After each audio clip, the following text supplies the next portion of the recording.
Okay,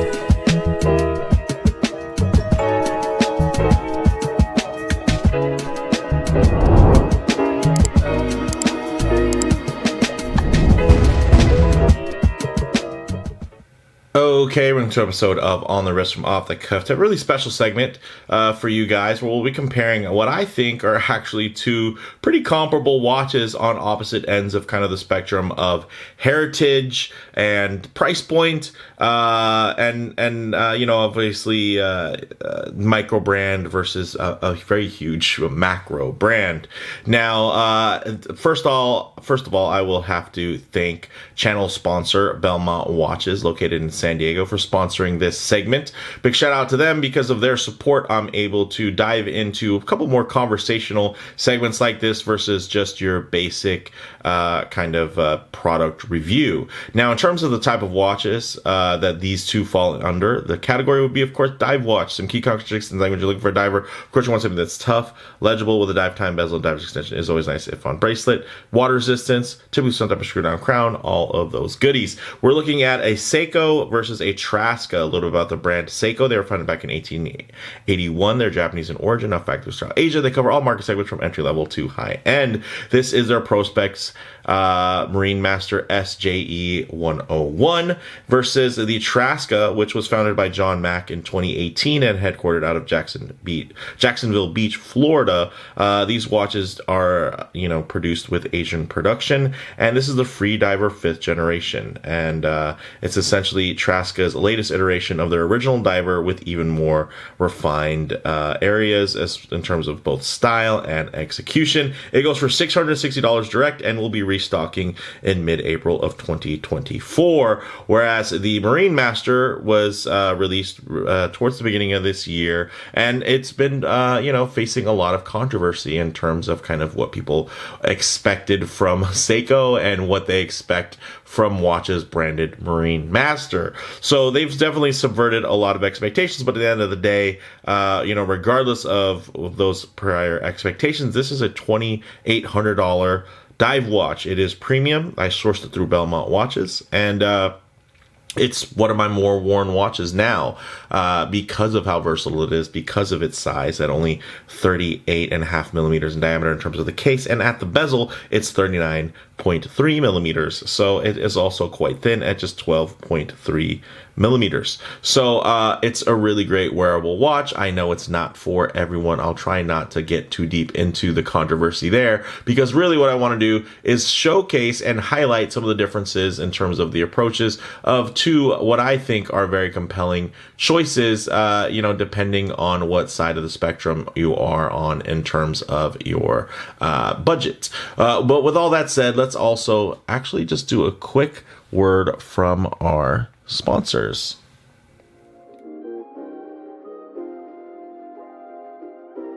You're never just buying a watch, you're buying the seller too.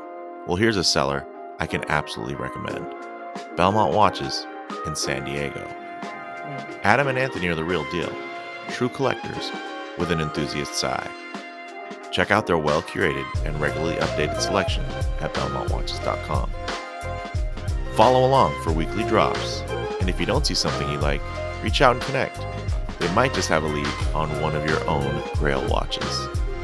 I've personally purchased both new and used from them, and even used their servicing and repair network. From new releases to vintage references and everything in between, whether niche independence or the horological holy trinity, Belmont has you covered. With competitive pricing and quick shipping, you can enjoy a friction-free experience. So before your next big purchase, make sure to check out Belmont Watches and tell them Mark sent you.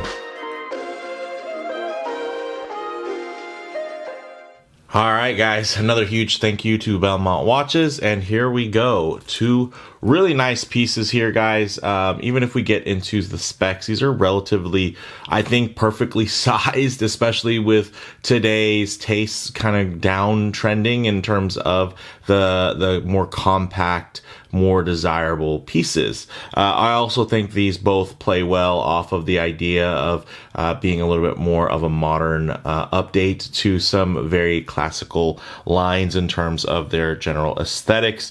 But yeah, I did mention dimension, across the bezel, 39.3 millimeters. And then here it's going to be about 40.5 from the Traska. And then in terms of the thinness, about 12 millimeters, including that crystal, versus about 12.3, 46.7 millimeters lug to lug versus about 48. So the Traska is going to be just a touch larger, but I will say that this Marinemaster definitely kind of rides on the much smaller, more compact side. Some folks might even find it too small for their wrist, but I do think that it does have enough visual punch to where on the wrist it actually is going to still fit quite well, even though it will be on the smaller side. The nice thing is it's a smaller watch, but it does have a nice, I'd say, injection and infusion of modern design cues. Here, definitely gonna be a little more classic, a little bit more balanced in terms of what you might expect from kind of an everyday dive watch. And a lot of what this Traska Freediver does, it's funny because I pay attention to the comments, even if I don't agree with them. One thing that I think is very cool is that this actually does a lot of the things that people kind of wished from Seiko. Hey, move the date to 6 o'clock. It's less of an afterthought. It makes it more of a feature. Hey, it also still has a circular window, but now it's more of a feature versus, more of trying to hide the date there. I like to, typically if they'll just commit, hey, either make it a feature or hide it the best you can or omit it.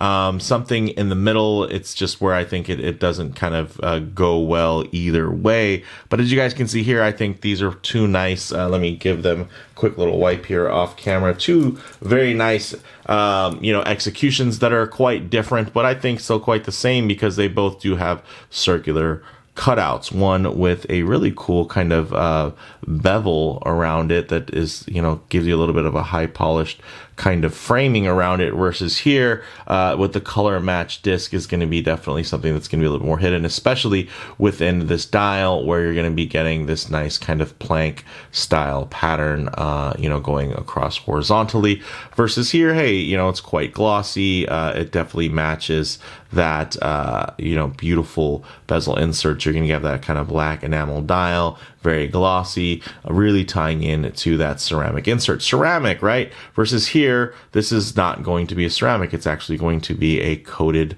a lacquered steel bezel insert, but you are going to have a shielded pip, versus here it's unprotected, which means it can patina and get dirty over time.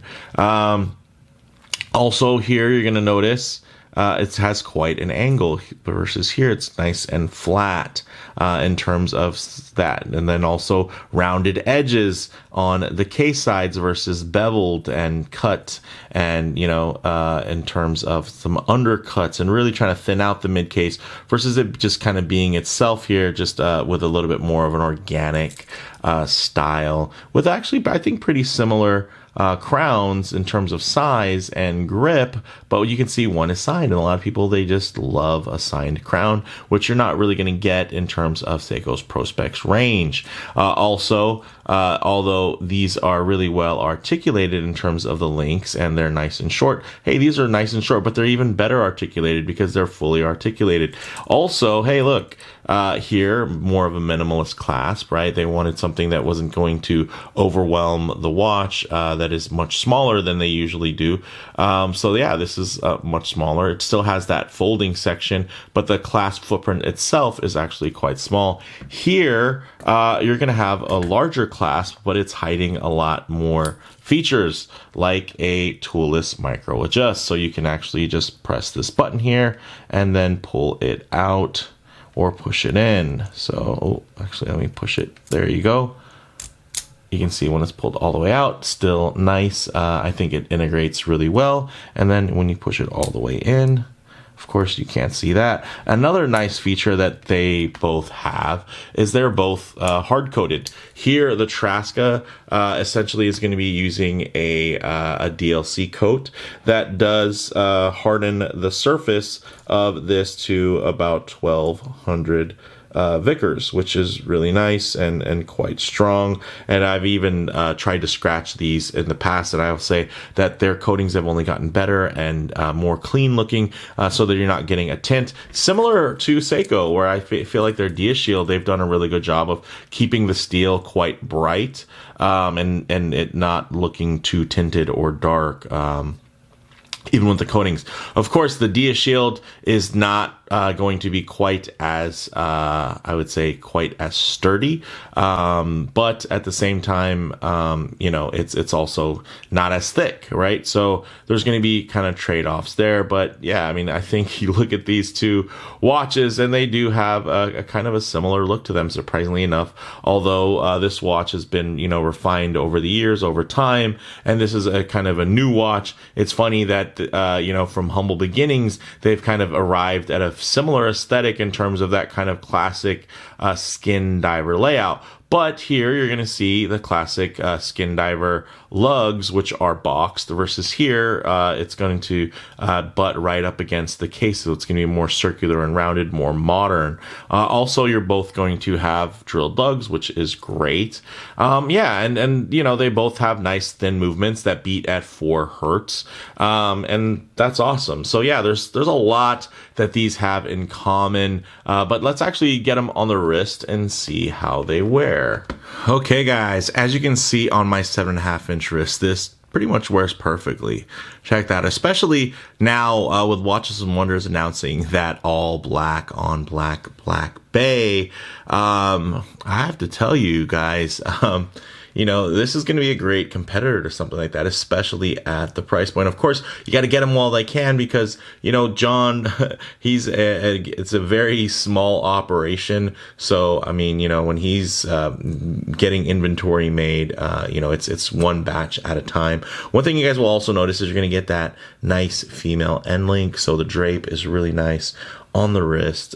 Very, very clean, guys. But comparatively, check this out, a little bit smaller, but at the same time, it's got so much visual impact with all of those little polished details. It might seem a little bit busy, but for me, it's kind of a throwback to, you know, some of the more, I'd say, outgoing designs of the early 2000s and maybe the late 90s, which I dig. So I'm kind of nostalgic for this setup, and you guys can see, of course, if I get my wrist a bit too close to the camera lens, it's going to make the watch seem bigger than it actually is. So I like to do is keep my wrist nice and low, and then just bring in the shot here in the frame, so you guys can get a bit of a truer aspect ratio as you're taking a detailed look. And I think that sits really well. And yeah, it definitely does strike more of a vintage sized cord, whereas here you're gonna get of course still a basically kind of vintage-esque, if I can get it to focus there, okay, a vintage-esque kind of layout there, right? Very classic, very clean. At the same time, it's, you know, it feels a little bit more modern in terms of its execution. Look at the glossiness on that dial. Look at the bevels. Look at the rounded parts of the case. You know, they're both kind of doing a mishmash of old and new in just different ways. And I think that's cool that there's quite a bit of crossover, though. I mean, look at that beautiful box dome sapphire. Similar here with the dual curve, except it's just going to have a less of a flat top on it, because it's all going to kind of flow a little bit more organically with that bezel that is sloped at an angle. So very, very cool. I love the way both of these watches wear. And of course, you guys can see the bracelet tapers are fantastic. And I do have full reviews for each of these watches. So the bracelet tapers to 16 millimeters here on the Traska versus only to about 17.8. Or that might be actually the, 17.8 on the Marinemaster.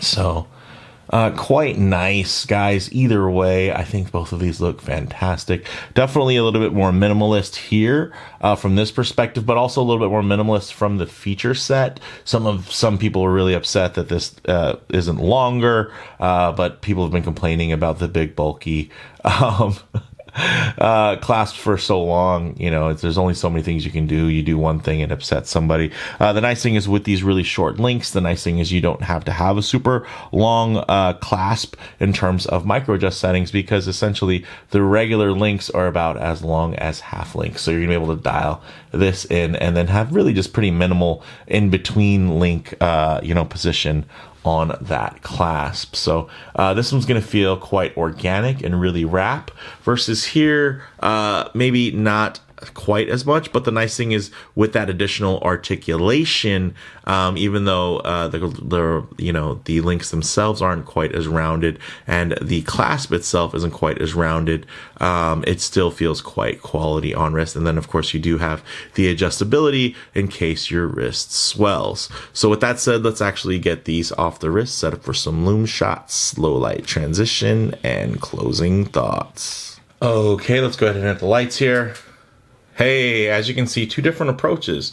You have more Lume with that beautiful blue BGW9, but you have more potent Lume in that Seiko Lume that is going to be just a little bit more strategic in terms of its placement. You're not going to get the fully Lume bezel, but you are going to get that nice Lume pip, which is quite bright. I will say, to my naked eye, not looking through the viewfinder here, which I think makes it look a little bit more even when you look at it probably on the screen you're going to see.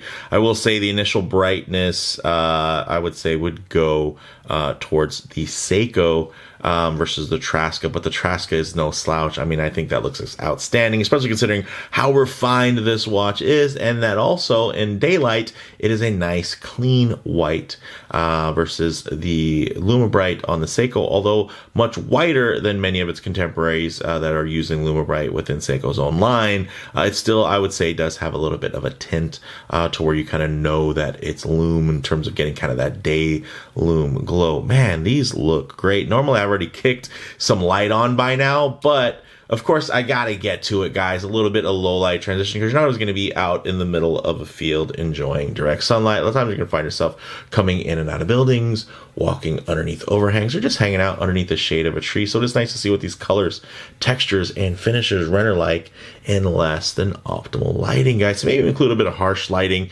which typically could expose any types of factory defects. But what you guys are going to notice here, very clean execution on both sides. And it's to be expected. One, because although they are much different in terms of price, right, what you would come to expect from a brand that is a little bit newer, right, from just 2018, they have to work, quadruple as hard to really gain your money, because there's a lot of folks that, of course, a lot of what buying a piece is also buying the brand, right? So if you believe in Traska, they really have to work hard. They can't get away with as many things as Seiko does, because Seiko's pumping out tons and tons of watches. And then at the price point for this Seiko, you're going to expect that thing to have really clean QC, which it absolutely does. Funny enough, when we brought up Tudor earlier, they're not necessarily known for great QC, but it's just less people complain about it, because once you're already invested, it's much nicer to kind of ride the wave of everyone telling you how great your watch is.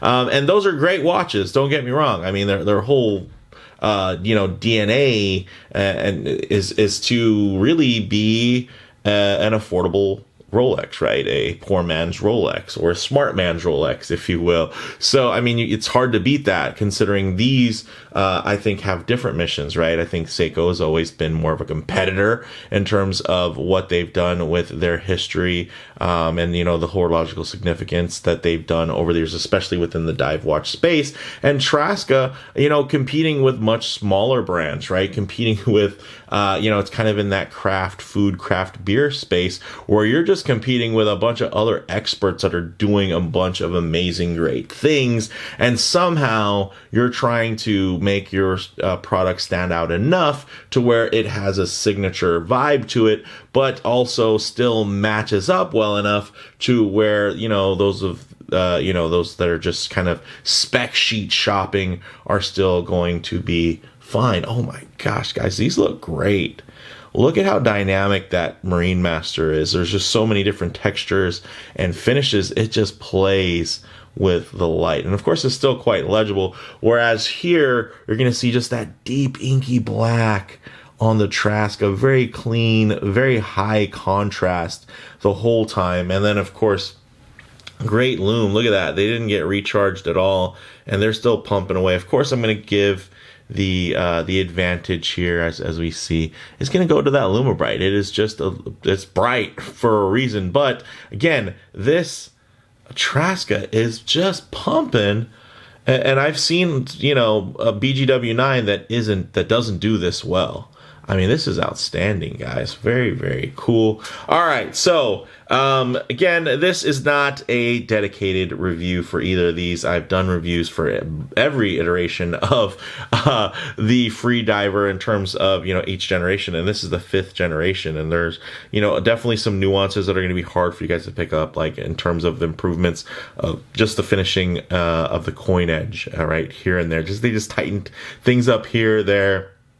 Of course, you're now getting that great clasp. And then in terms of Seiko, I mean, I've reviewed their most expensive and their cheapest, even going into, not even counting Grand Seiko, King Seiko, Creedor, right?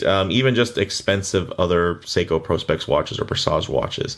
And this one holds up really well. They both hold up really well. But I will say that considering how many people, you know, really kind of complained about how different this Seiko Marinemaster was, I think there's plenty of market space, especially people, I mean, just straight up will swear off of Seiko in general because they were so offended by this release. Hey, here's a watch also, you know, a nice one, nice Japanese movement, nice and thin, guys.